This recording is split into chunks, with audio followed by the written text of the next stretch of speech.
Welcome to Films and Stuff with your hosts, Pete Mitchell and Ethan Hunt.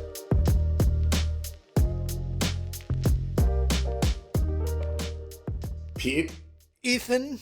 You know what? I have to say, we have now finished season 1 of Wheel of Time, and I'm pretty excited about it. You know, we had Game of Thrones, GOT, right. And now I think that Wheel of Time, WOT, is reaching a very good level. It's really captivated me, and I'm looking forward to season 2. How about you? So you say that WOT isn't a POS? It's not a POS. It's not a POS. It may not be a GOT yet, but I think it's deserved its own initials. And after a very, let's say, substandard beginning, it has really redeemed itself. And I think that, to be honest, it came on very strong. But we deserve some credit for sticking with it. And to be honest, the show deserves some credit for sorting itself out to the point where I think it's actually kind of compelling.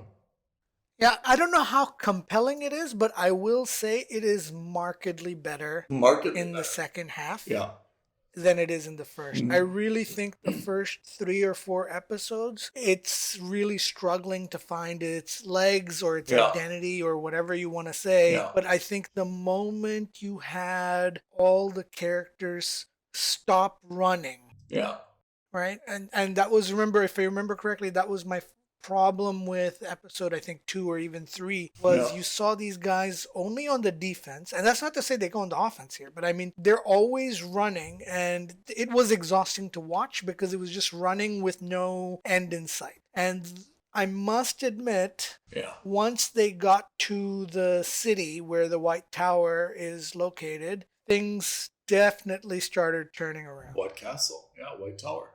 Yeah. I mean, I think the story has improved a lot. I think if I have to tell you what is the fault that prevents me from really being thinking of it as the GOT level, is that the group of 4, let's call them, I don't find that those are at all compelling people or actors.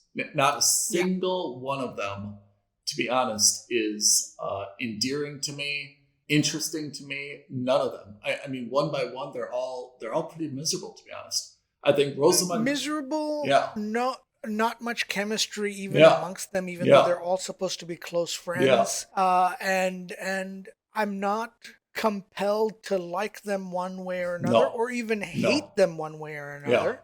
Yeah. And that neutrality makes me feel very disinterested, or, just I couldn't care less about them. Yeah, I can kind of see now how each of the folks kind of got cast. I mean, I can see something kind of, especially when you kind of look, when you go to like IMDb or something and you kind of like look at their headshots, you can kind of see how they got cast. But again, I have to say, like, there's just nothing in their backstories or the way that they've kind of seized the roles that I really am gravitating towards. Whereas the Aes Sedai, I thought, even kind of the minor figures, I thought were extremely compelling. I mean, not just Rosamund, but the chair, Carini, who passed away, the lady in Leandrin in Red. I mean, towards the end, when we see the lesbian relationship between Rosamund and the chair, I thought a twist that absolutely spoiler alert. I absolutely did not see that coming, and I have to say, like, I did not see that coming, and I think they've played that subterfuge off to the T. And it makes sense, right? Because they're both blue. Aes Sedai. They're both spies. Yes. One who's been elevated to the leader of all of the Aes Sedai. Yes. So I think they've done it incredibly well. Like, even how they get to see each other by taking that special portal. I like it. I really enjoyed that. I thought that the Aes Sedai make this. I love the colors. I like the whole idea. I like a little bit about the wards and how they've got this dude, but it's apparently not a romantic relationship, but it obviously has a close emotional bond. I'm totally in on this. The problem I'm having is, the light versus dark. I mean, we've seen this before. It's kind of exciting. It's kind of difficult to get like really excited about it. I was more excited about kind of the dragon, the one. Like those are still kind of pretty basic terms. But I mean, those were a little bit more exciting. And I guess I kind of like the end of season 1 where something takes place and we're now talking about balance, and there's not just only good or not just only evil, but we kind of get the teaser that these 4, right, one of whom was supposed to be the dragon, are it's not so cut and dried, and we see that they're probably going to be picking sides and battling against each other. We see some images of Matt, who obviously has some darkness issues as well. Perrin obviously has some darkness issues. We're not sure where Iguana is going. Rand is kind of like decided to leave her back. And I think those are kind of interesting storylines, but the characters, I think, are holding them back in my mind. Yeah. So let's do a quick recap. We're talking about episodes 6, 7, and 8. And a really rough and tumble recap is that in episode 6, everyone finally meets each other. They all reconvene in in the city wherever the White Tower is. And Rand is in a bad way, but Moraine finds him and is able to take the darkness out of him. This is Matt. That's right. This is Matt. And it's because Matt stole the dagger from that cursed city in like episode 3 or 4, and he's been on a downward spiral since then. That's right.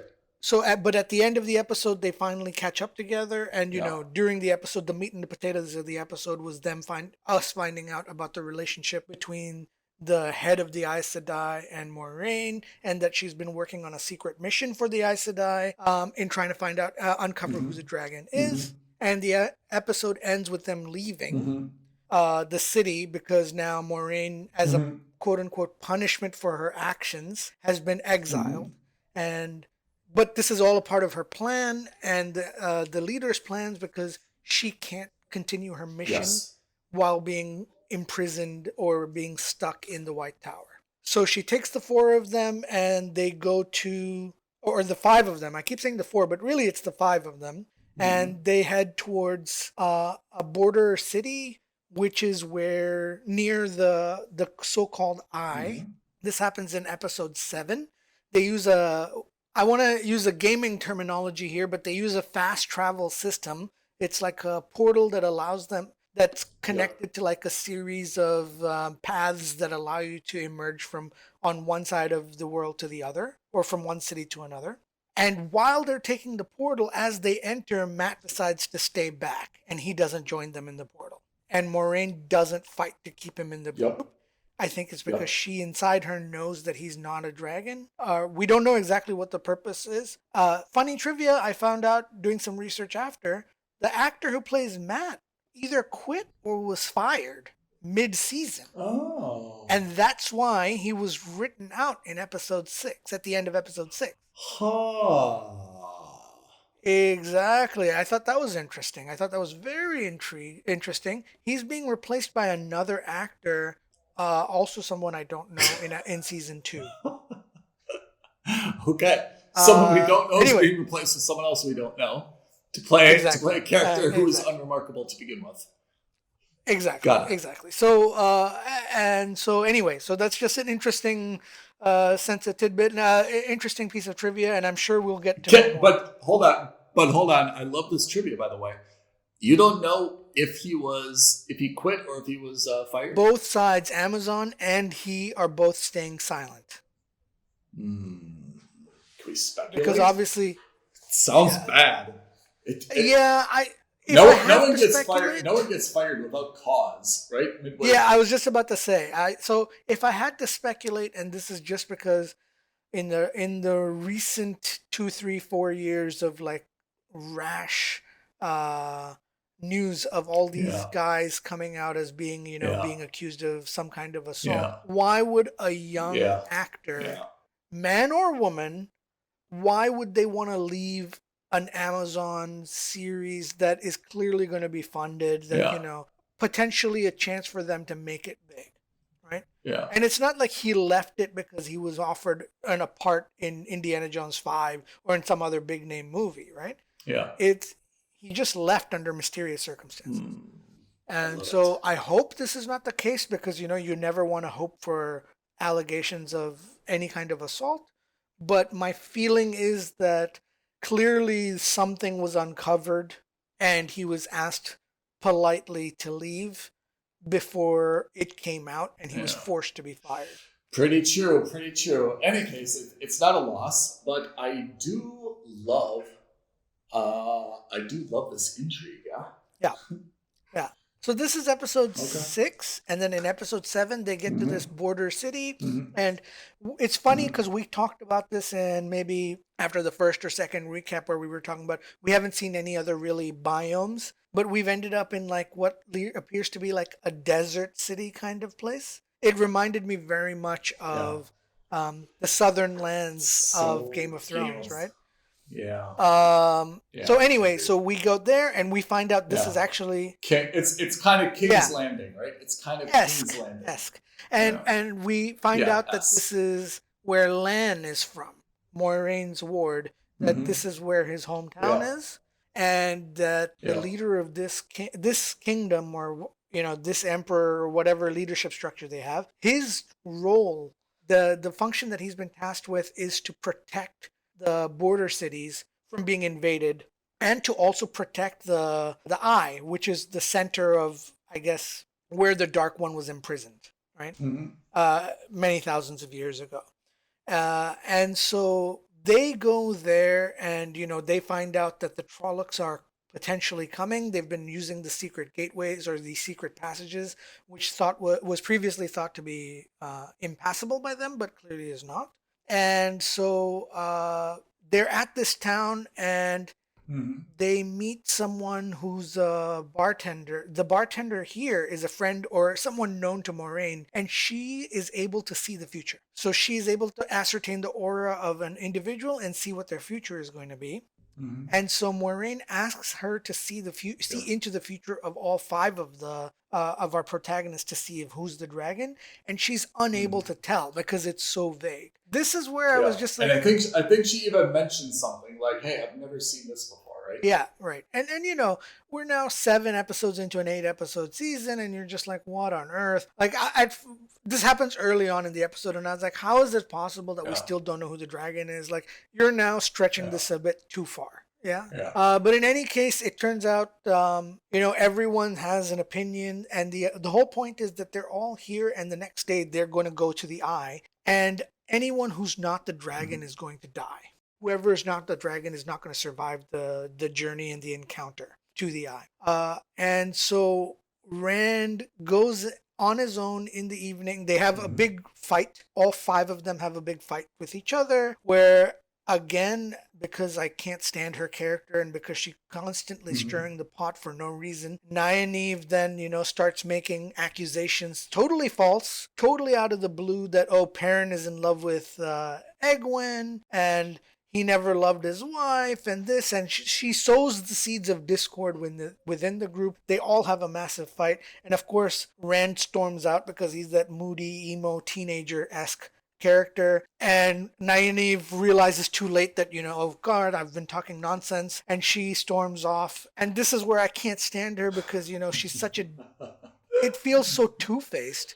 Is that she's been criticizing the Aes Sedai, she's been criticizing the wards this entire time. Even now, she's super nasty to everyone around her. She's very like a toxic figure. But then she goes and she tracks down Lan, and it's clear that she has a massive crush on him, and they make love with each other. And it's just, it was just too much of a mess. I can't figure out Nynaeve. I'm still not clear. Like how she got involved in this whole role. Like when we go back to season 1, who was she, or episode 1, who was she in episode 1? She's the town's like quote unquote healer / they called her the wisdom, remember? Yeah, but she wasn't able to like conjure in episode 1, was she? It's something that she just kind of learned when she first did the healing, right? Exactly. And then she asked Egwene to be her assistant. Yeah. And that meant Egwene and Rand couldn't be together for whatever reason. I don't know. Yeah. Right?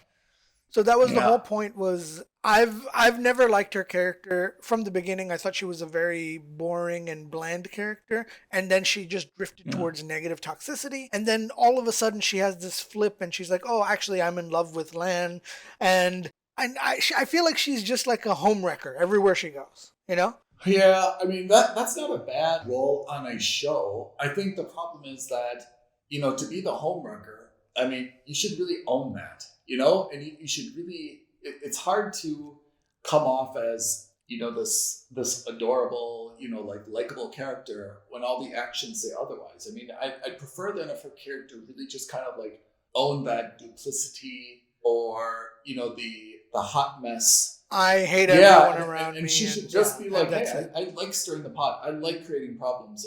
And just kind of own it. We see that in some other shows, right? We see it in Succession. We see it in Yellowstone. We see it other places, even Game of Thrones, right? Cersei. I mean, just own that role. Cersei is like that, but going back in Yellowstone, she feels like there are parts of her that are very much like Beth, which is to say she's a very toxic person. She likes stirring the pot, but the difference is Beth owns up to it. Yeah. All the way through, Beth is 100% in on it, and she's like, "Look, this is who I am, and I'm not going to change it. Yeah. You like it or lump it. This is me.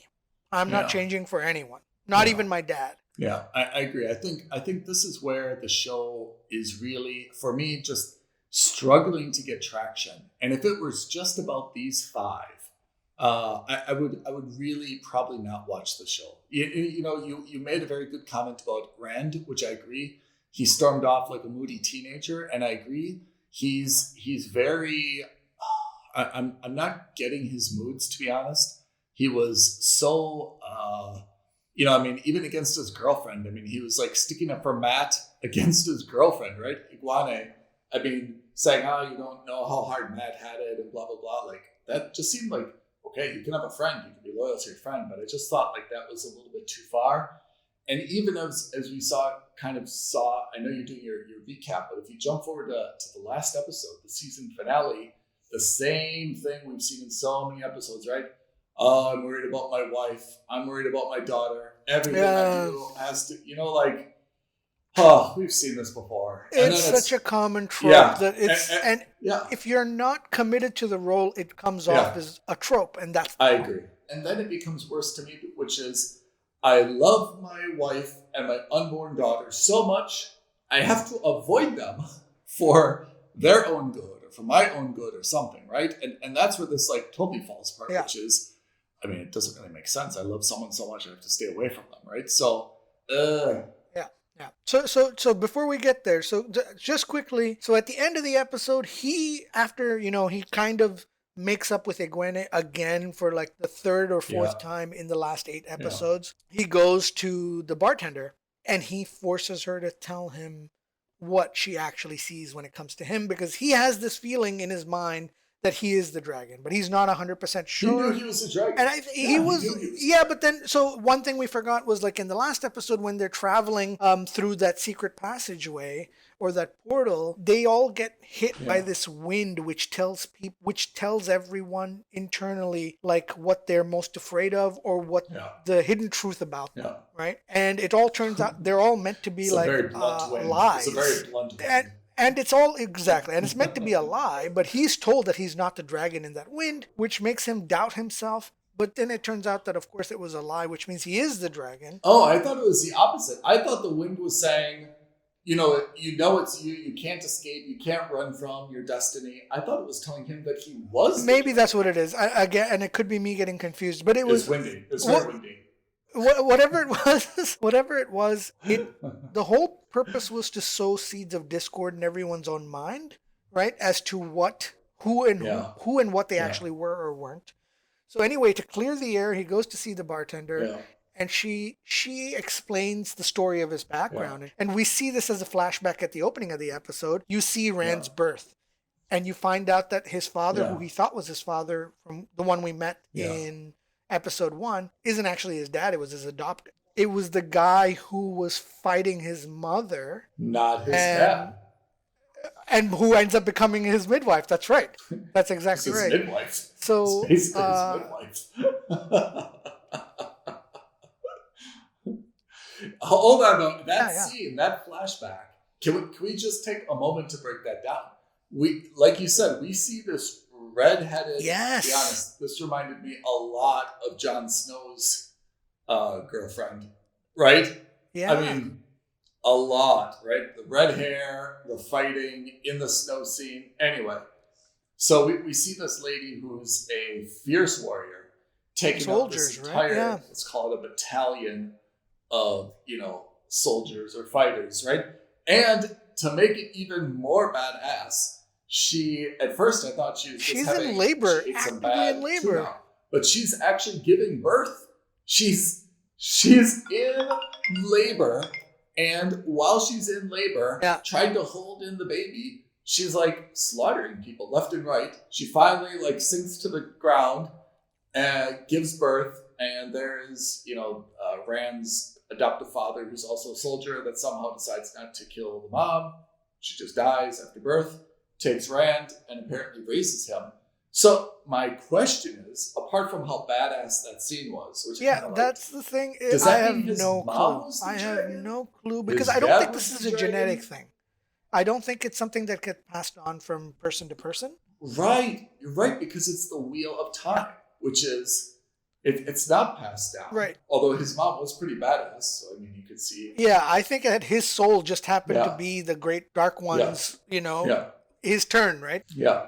So, cut to the end of the ending scene of episode 7. They do that typical fake out where he finds out he's the dragon. He knocks on a door. You see Egwene open it, but it's not him at the door. It's actually Lan, and it's because he's actually knocking on Moiraine's door and says, "We need to go. I'm the one. I'm the dragon.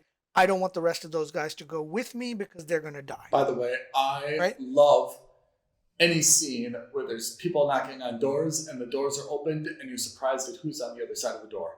Never gets old. Yeah, it never gets old, especially because it doesn't take any talent to do that well. There's got to be a name for that. I don't know what the name is for that it's strategy. So when you do it like that, I think it's called so it's like a match cut where you have two different sets of doors. Match cut.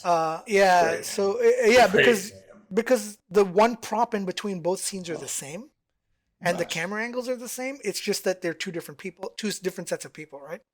I'd like to apologize to you because I'm going to use that word even when it's not applicable. Oh yeah, I love it. And this might not be applicable here. I'm just calling it a match cut because I've seen it in other things, and I think it's what it is, but I'm not 100% sure. In any case, so that kicks off the events of season 8 because everyone quickly realizes that. Not season 8, episode 8. Egwene and the entire team quickly realize that. Oh no, Matt's the dragon, or oh no, he thinks he's not Matt. Rand is the dragon. He either thinks he's the dragon or he is the dragon. Either way, he's going to go on his own. And, of course, they've already left. And whether he is or is not, he's still gone. He's gone, and Moiraine has cut off or has blocked her connection with Lan. She ghosted Lan. Yep. So that Lan can't follow.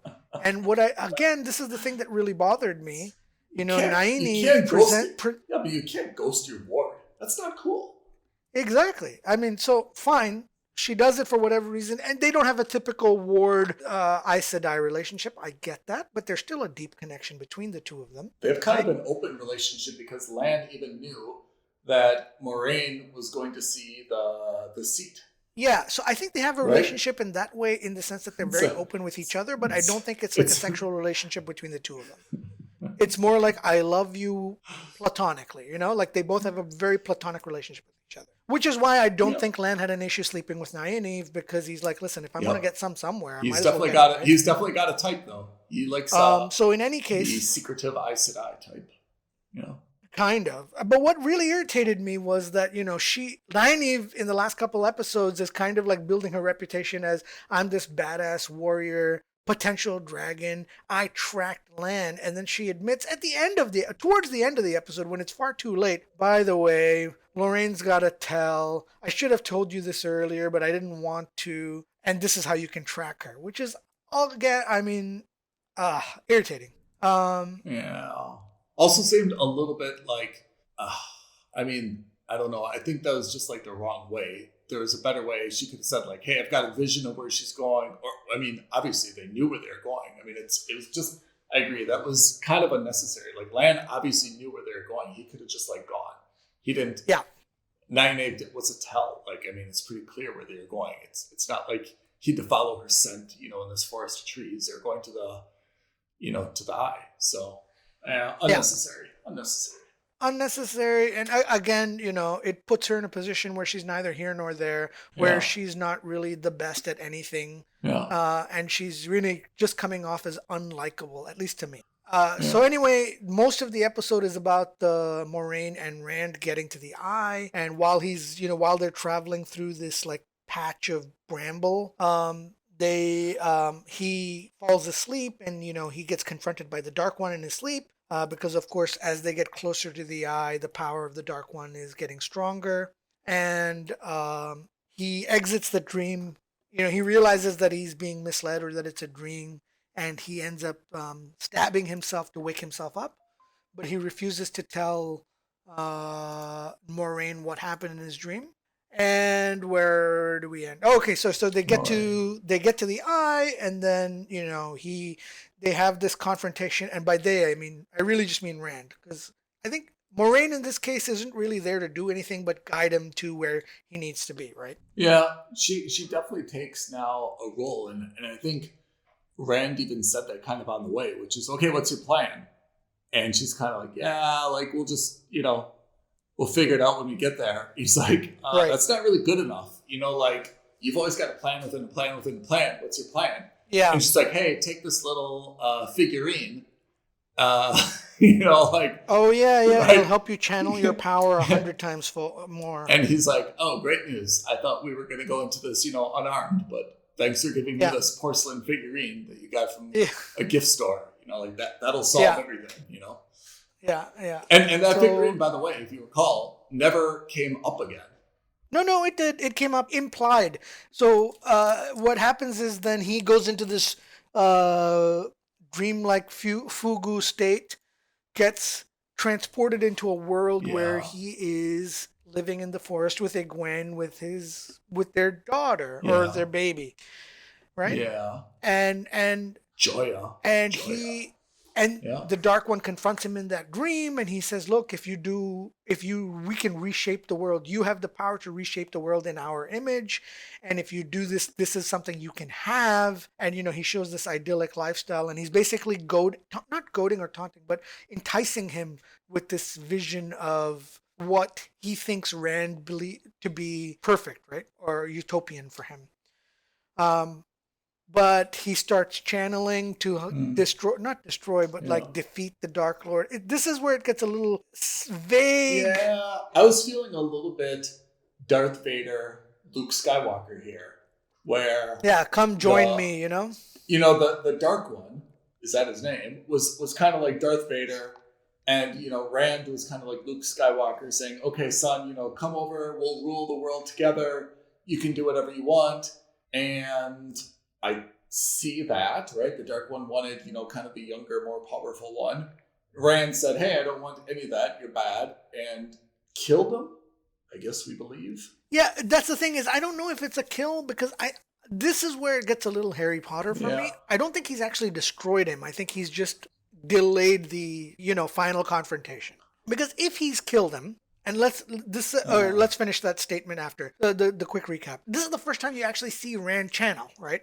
In this entire 8 episodes, we've never seen any sense of him being a sorcerer or channel any kind of magic, unless there was that one. Unless you count that time he breaks down the door, right? No. And that's fine, but it wasn't anything powerful. It wasn't anything special.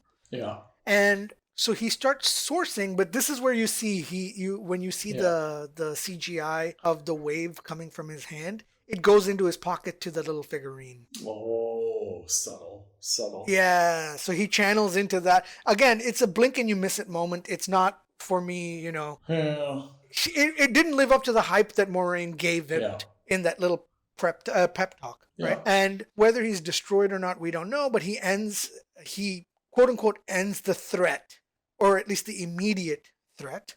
While this is going on, because of course we need to see that there's some kind of battle going on somewhere, an army of Trollocs is attacking Land City, and they, the people get destroyed. Everyone's getting killed, everyone's getting destroyed, and a bunch of female sorcerers band together, or anyone who's got any kind of magical powers band together to destroy the Trolloc invasion force. And because it's such a powerful thing, they're all linking together and they're not trained.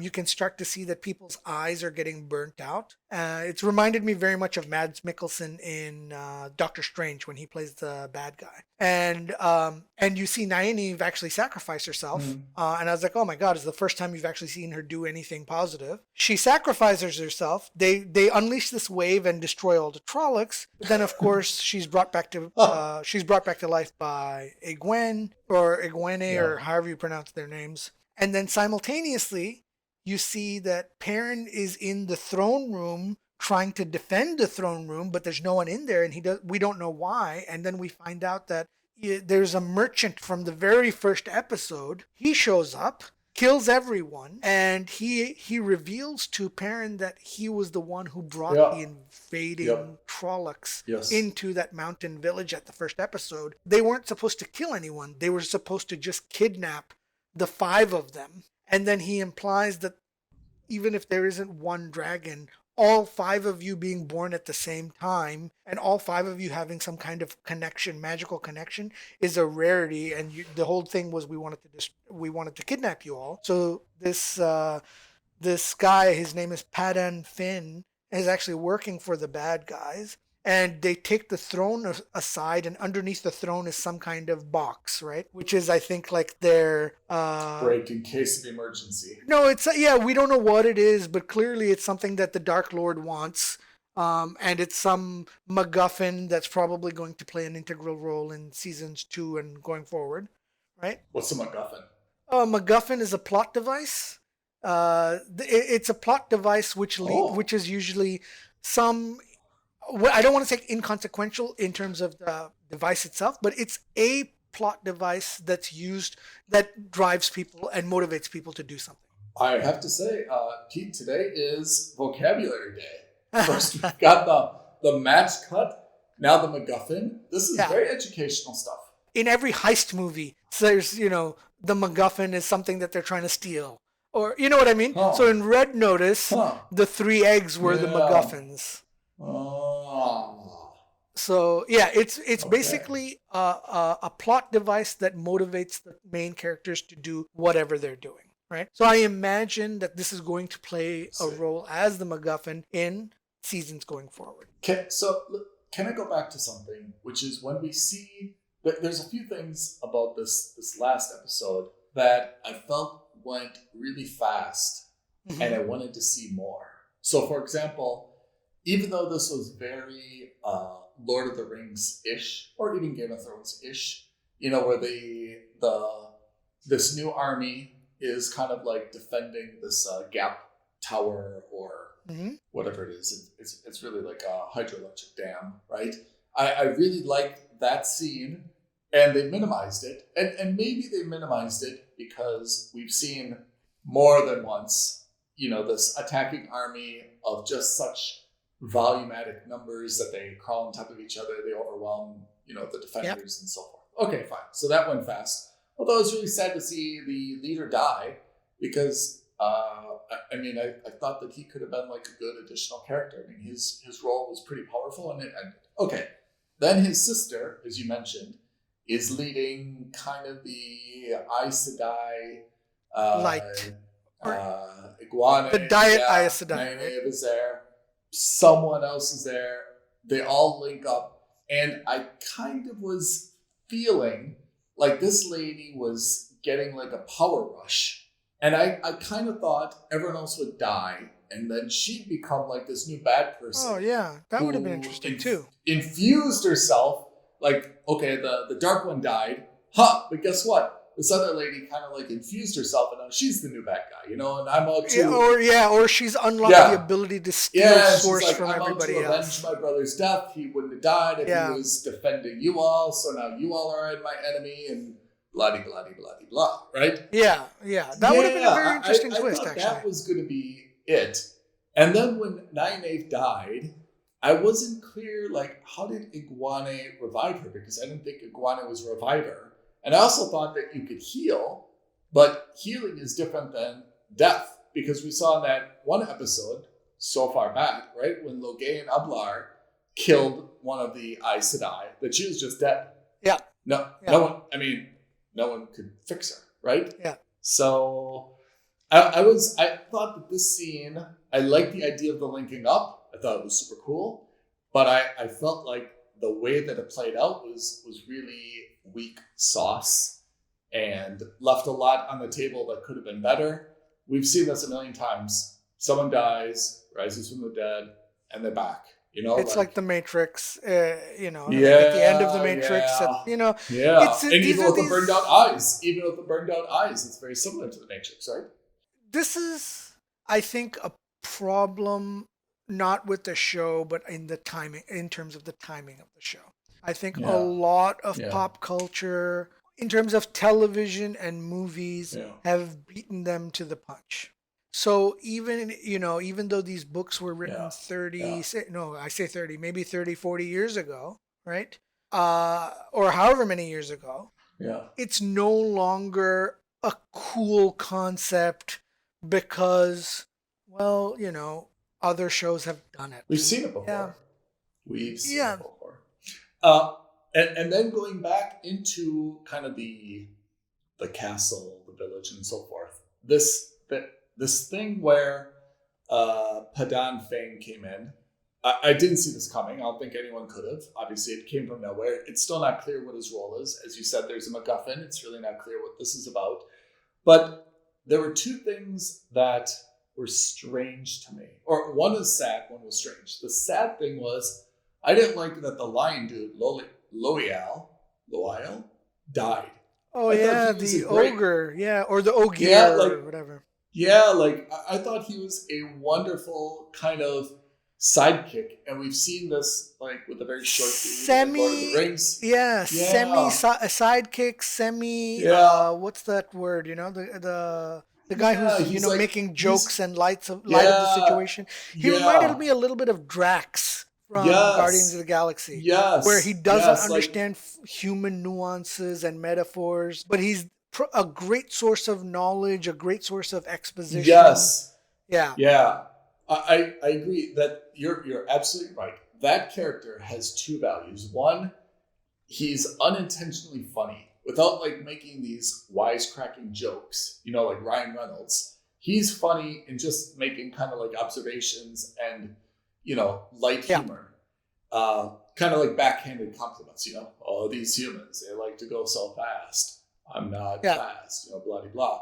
And also, as you said, he advances the story by whenever they come across some rock or some cipher, he's like, oh, this is the rock of such and such. Well, let me translate it because I happen to be fluent in this, So it was sad to see him die. Anyway, there it is. And then Perrin is really confusing me. And when I look at him on IMDb, honestly, he's a good-looking dude. You can see he's kind of some actor or model or something. But in the show, he just plays this hunched, big, thick, brooding guy that is always kind of grouchy, and he's like this. I find him to be a lumbering, pouty. Grouch. Yeah, he's like a lumbering depressive. And what makes it all the more so is because on paper he's supposed to be that because he saw his wife die, and then it turns out that he accidentally killed her. Fine. But then at the very first episode, too, it's kind of implied that there's some marital problems at home. And that he didn't really want to be with her, but he's with her. And you know what I mean? Yeah. Like, I just don't get the. And then, there was an implication that he didn't deny that he has a crush on Egwene. You know what I mean? Like, he's neither here nor there. I agree. It's almost the same criticism we have of Nynaeve, which is decide who you are and own that role. I'm totally okay. To it. Yes, I'm totally okay if he's going to be this aggressive, out for bloodshed, out for revenge, short-fused, temper-ish guy, and he's just out there to slaughter everybody. I'm okay with that. Actually, that might be better. I'm okay if he's going to be just kind of this depressive who we can't get him motivated. We can't get him moving forward. He doesn't care about this. He's not interested in being a dragon. He's just, but I just feel like he's in no man's land and nothing is compelling. And I wish he would just kind of like choose who he's going to be. And now again, we're starting to see that he's supposed to be the good guy, right? He's supposed to always be standing up for Egwene. He's supposed to be defending people. But yet time and time again, I kind of feel like he's got these very dark instincts, Like even at the end, like he's like looking out over all the slaughtered people. And somehow I get the sense like he feels some type of sympathy, for the dark side. Or he's somehow going to the dark side. It's very unclear where he is. Maybe that's some of the mystique, but I feel like this is just kind of like not even decided by the writers yet. So they're just kind of keeping him in this purgatory and letting us deal with it. I have a sneaking suspicion that they're going to use seasons 2 onward to start defining who these characters are. Yeah. Which is fine, but the problem is that when you do that, you need to tell your characters now, this is who you're going to be. Yeah. Because what you end up with is wishy-washy characters that you and I cannot get behind. I think, I feel like you said something so true, which is everyone got to see their season 1 script. And it ended basically no one knowing if they're a good guy or a bad guy. Yeah. So they didn't know how to act. Whereas if they would have said, look, Marcus, Perrin is ultimately going to be a bad guy. He's going to wrestle with it a little bit, but ultimately he's a bad guy. We need to see flashes of goodness or come back. We need to see a little bit of that. This is the thing, and I get upset a little bit about this because all the books have been written. The series is complete. Yeah, you didn't even read the books. And so they know who each character is going to be. Yeah. Right? Or the destination is the same for each character no matter what. The route may vary a little bit here and there. Unlike GOT, where, the books weren't completed at the time, George R. R. Martin went to the writers of the show and said, listen, if I die before the book is finished, this is what the ending is going to be. This is who I want to be as the end, the quote unquote victor at the end of the show. And this is how they're going to get there. So even if the books aren't complete, take that knowledge with it and do what you will, right? So when they hired Lena Headey and Peter Dinklage and all of them, they said, look, this is who your character is in season 1, right? And this is who your character is going to be for the entire show. So be that way. Lena Headey, none of the characters changed their personality and their behavior throughout any of the 8 seasons. Yeah. It's how you view them, how we view them. Exactly. You felt sympathy for them or you hated them, that's fine. But they personally didn't change their behaviors any way, shape, or form. And if they did, it was because it was a natural progression or growth of that character, right? So if we're looking forward now, I mean, we don't know anything about season 2. So we're really so this is where I think this is, I think, going to be fun, right? What happens? Really on the bleeding edge. Who are you picking is going to, because I feel like there's going to be picking sides. Who are the sides? Who do you think is teaming up and who is against who in this? I think what's going to happen is that, or let's put it this way. This is my wish list right now, okay? Rand slowly starts accepting the dark side because I think season 2 is going to be about his struggles. because he's on his own. He doesn't have the support of his friends and family anymore, right? Because he's abandoned them after defeating the Dark One. Maybe he thinks he's defeated forever. Maybe he doesn't. But I think he slowly starts embracing the dark side. He reconnects with Matt, who already we saw edges of darkness in him. Okay, and I think they form a powerhouse of evil.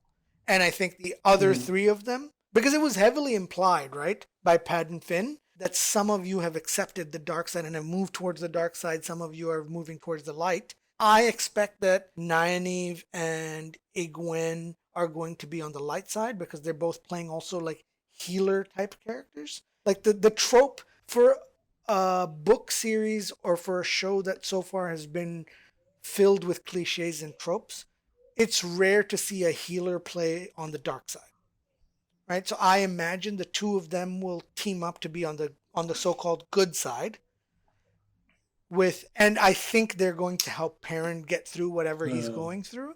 And I think it's going to be Matt and Rand versus the two of them. And then I have a sneaking suspicion that they're going to overcome this and that the bad guy is going to emerge out of Rand. And then I think that the two of them are going to end up fighting with the five of them are going to combine. You know what I mentioned a couple weeks ago as like this Captain Planet-esque or Voltron-esque thing where each of them has a special power. I think they're all going to have to come back together, unite to face the greater power, which is the Dark One Unleashed. What about Logain? Logain is in or out? Have we seen the last of him? You know what would be crazy is what if the dark power leaves Rand and goes into Logain? So even though Logain has been quote unquote calmed or gentled or whatever that terminology is, where all the magic has been stripped from him, what if he gets it back through the dark power, the dark power. Okay. And Nynaeve and Lan, do you see Lan as having like continuing here? I imagine Lan stays as long as Moraine's around, right? Yeah, I mean... Or do you see them not being together? I feel like now the way that this has ended, and Lan, I think, is one of the more likable guys in this entire show. Oh, yeah. But he also hasn't really been developed as a character. You know, he's been diminished a little bit. He had the grieving, when his friend took his life. We see a little bit of his backstory when he goes to home. Yeah, we see a little bit of his backstory when he had the one night fling with Nynaeve. Rosamund seems to have kind of like said, "Look, like I got to do my own thing," right? And he knows that Rosamund and the Seat have something. So I feel like either he would be a prime candidate to die.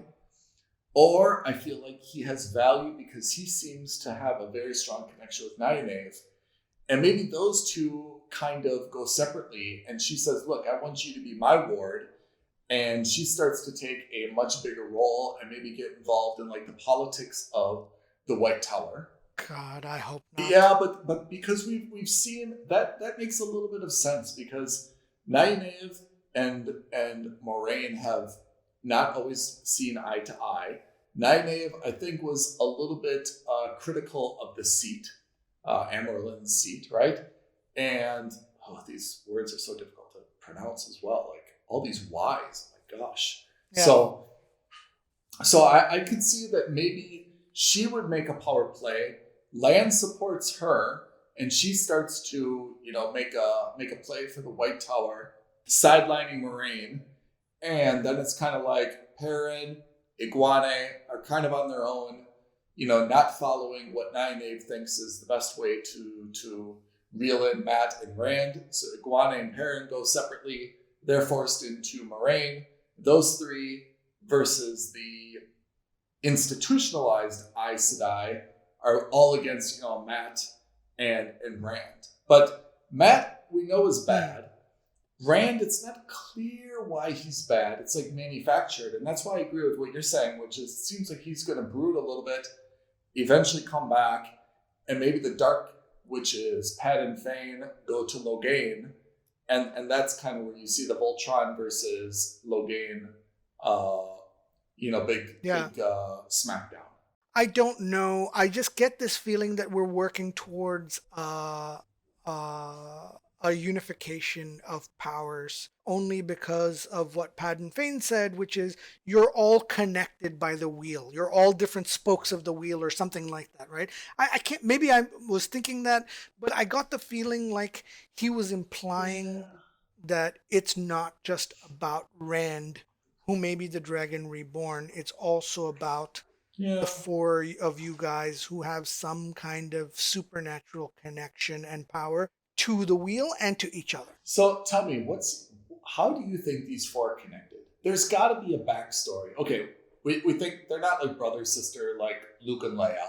But there's got to be like some type of backstory connection where we see that their grandmothers or grandfathers or someone like, right? There's got to be a way that these four are connected. It can't just be we're in a small village, four were born, and just a coincidence, right? There has to be some backstory that we see their parents and they fought next to, Rand's mother, but maybe they were slaughtered first or something. There's got to be something that binds them, right?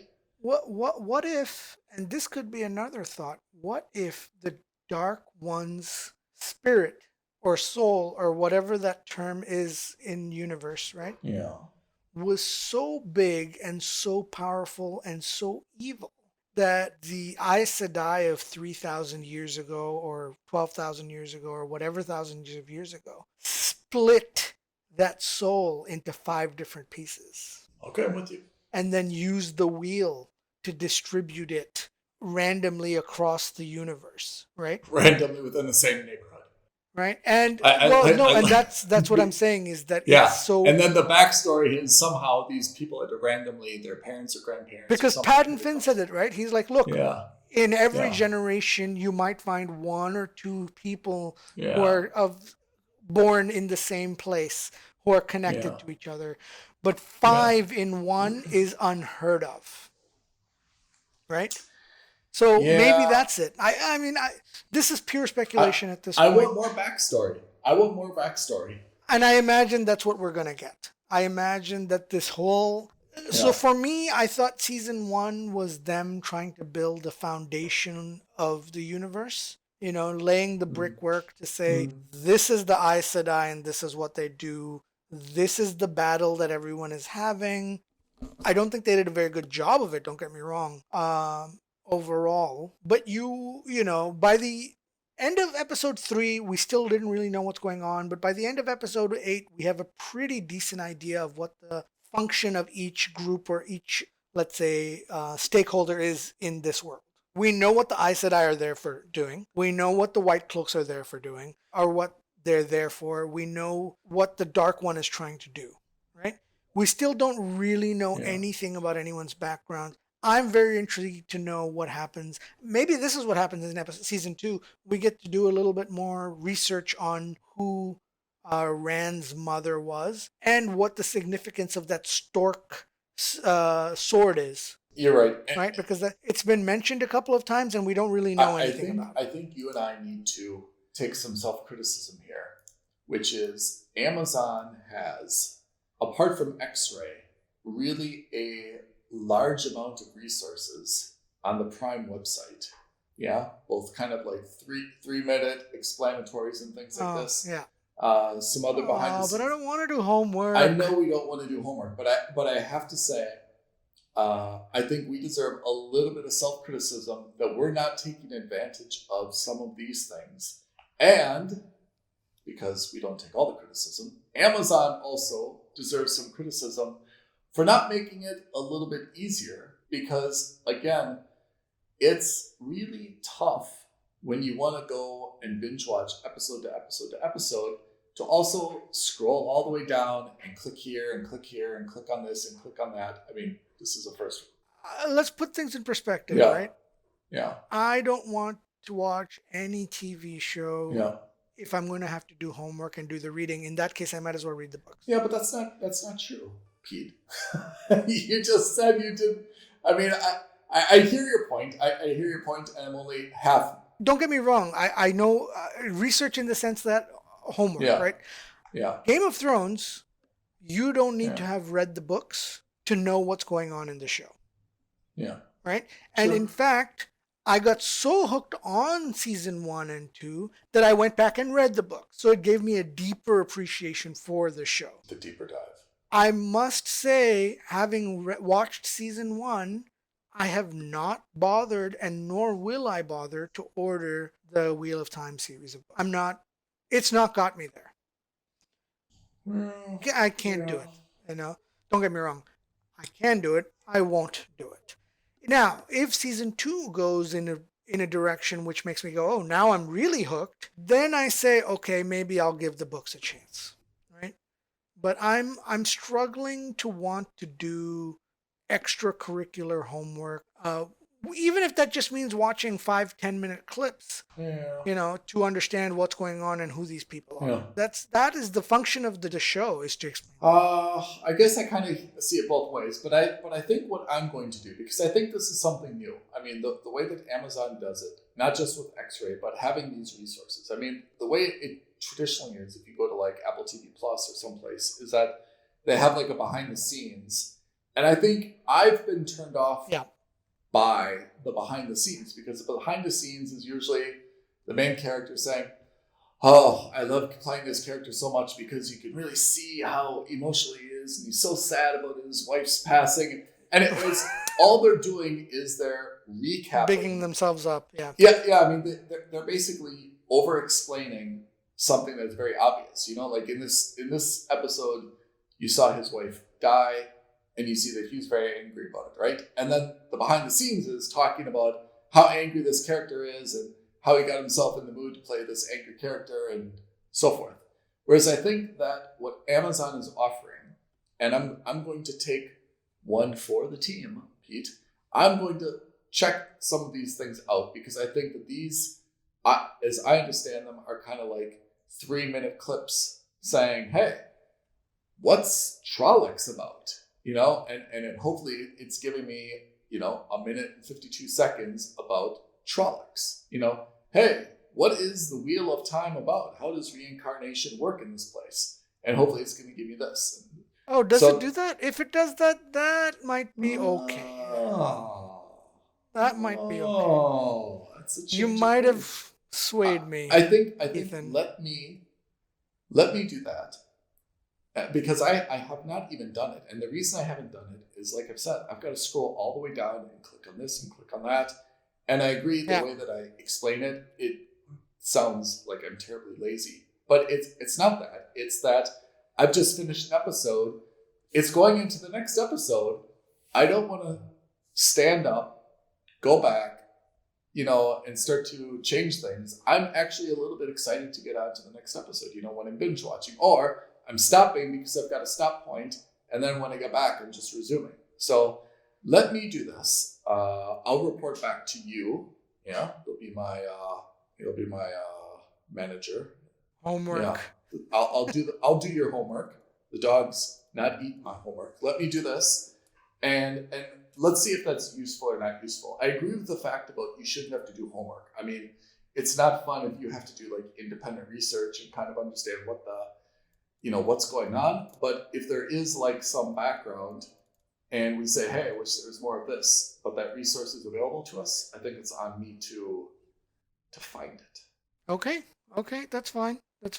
I mean, if it's interesting, I will do the same. I will do the same. I won't put it all on you. So, do we have any idea when season 2 may be coming? Probably mid to late 2022. I imagine it'll be within a year of this ending, right? Yeah.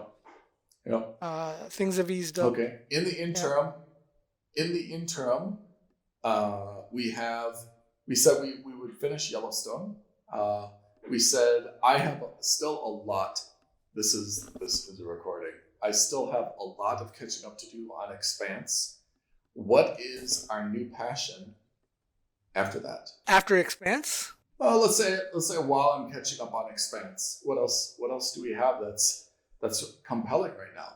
Honestly, in terms of films, probably not much until at least February or so. I was doing a little bit of research on, the box office and so forth. So the big news is that Spider-Man has crossed $1 billion as of last week. It's Sony It's one of Sony's largest financial successes. So, and right now the show also has a clear runway, I think, until I can't even tell what the next movie is. That's the next major movie is to come out, but I think it's got a clear runway for the next couple of weeks. So I imagine it's going to it's going to continue to do incredibly well. Yeah. I think there's on Apple TV Plus, I think there's two things that we should at least think about. The first is Dr. Brain, and the second is, help me on it, it's this one about the guy who seems to be like being reincarnated while he's dying of like cancer. Do you know what this one is? No, I haven't even heard of it. Yeah, so there's Dr. Brain. Dr. Brain is like I want to say he's like a Korean like brain scientist. And he starts to do some like it's kind of like, remember Flatliners? Yeah. Kevin Bacon? No. Yeah. It kind of seems a little bit like Flatliners to me, although I haven't really been able to get into it. The first one was a little bit sleepy for me. The second one, I cannot tell you what it's called. Oh, what about Mayor of Kingstown? Jeremy Renner, right? Yeah, I've heard good things. I haven't seen any of it. I've heard only good things. Nor have I. I saw a trailer for it. It looked okay. It looked like your typical, drama that you'd probably see on like CBS or Hulu, but I don't know anything about it. And you said, you said there's one about college American football. What is this? Oh, yeah, it's about, it's called National Champions. National Champions, J.K. Simmons. Yep. Yeah, I love J.K. Simmons. Stars. It's a movie about college football in the NCAA in the United States. And it's about how they're not treated as employees, they're treated as student athletes, so that allows the league to get away with a lot of nonsense that otherwise they wouldn't. I saw the trailer. It looked, as a fan of football, although I'm not an avid fan of college football in the U.S., as a fan of American football in general, I thought it was a very intriguing premise, and I do look forward to seeing that. All right. So I think those are probably what we should be catching up on, right? I think let's at least take a look at Dr. Brain, see how that looks. We'll take a look at National Champions. There's one more thing on Apple TV Plus that I thought was supposed to be pretty good, but I cannot come up with it. But let's think of these two. And then let's see what I'm really excited about. I'm not sure when it's coming, is when is the next season of Mythic Quest coming out? You know what's funny? I didn't even see the second series yet. Oh! I saw the first series. Stop. I really liked it. And for some reason, I don't know why, it just didn't do anything for me, even though, of course, I heard that it's just as good, if not better. Please. Not just for me, for yourself. Okay. All right. So that's my homework, is to watch Mythic Quest. You know, the other one I was thinking of on Apple TV Plus is Swan Song. Swan Song. Oh, Mahershala Ali. Yes. Yeah. Yes. So I have to say, Swan Song and Dr. Brain, I just kind of did like a quick couple minutes just to see how I felt about them. Both of them, I felt, started slow. So I felt like, look, I need to be in the mood. I'm sure that they're both Apple originals, right? So, I feel like they're going to have some, they're going to be good, but they started slow, and I felt like I just wasn't in the right mood for either. You have to be in the right mental state to watch these kinds of shows. Swan Song is, again, I don't know exactly what the storyline is, so this isn't a spoiler because I'm really not sure. But apparently, it's a little bit in the future, not like dramatically in the future, but a little bit in the future, and the guy is dying of something terminal. Let's assume it's cancer. And I think that he has the opportunity to kind of like clone himself and say, look, I'm going to take myself out of the picture. I'm going to give my family the clone. They'll never be the wiser. I think there's some wrinkles in what I understand is a premise, but I think that's basically the premise. Yeah, I've seen the trailer, and I think that's exactly right. Yeah. Dr. Brain, to be honest, I'm not sure what exactly is a premise, but I do know that it's someone who is doing like a lot of experiments on the brain. I think it's something probably similar to Flatliners, and he'll have some bad experiences. Okay. So on and so forth. Okay, so those are the shows to watch. I will watch Mythic Quest and those are the shows. Swan Song and Dr. Brain. Mythic Quest is for you. That's my gift to you. I'm surprisingly pleased with how much I love that show. I have to say, having seen it kind of like the beginning of season 1, I thought it was a little bit like Silicon Valley, right? It was going to be a little bit of a startup show, and I thought it was going to be a little bit goofy, and I wasn't really going to get into it.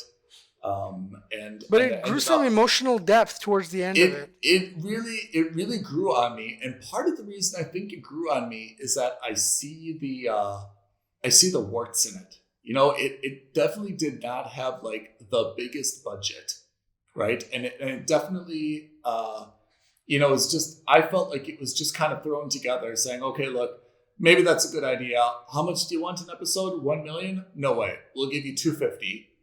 Do whatever you can, and the team, right? I mean, not just the cast and crew, but that entire team was really kind of passionate about it, and they really made more with less. And I thought the outcome was very good. And if it would have had a slightly bigger budget, I thought that it would have just been like, wow, But I could see some of where the budget cuts came in. But I thought it was quite compelling for me, actually. I thought it was funny. I laughed a lot. And it taught me a few words as well. I say noodle on it all the time now. Noodle on it.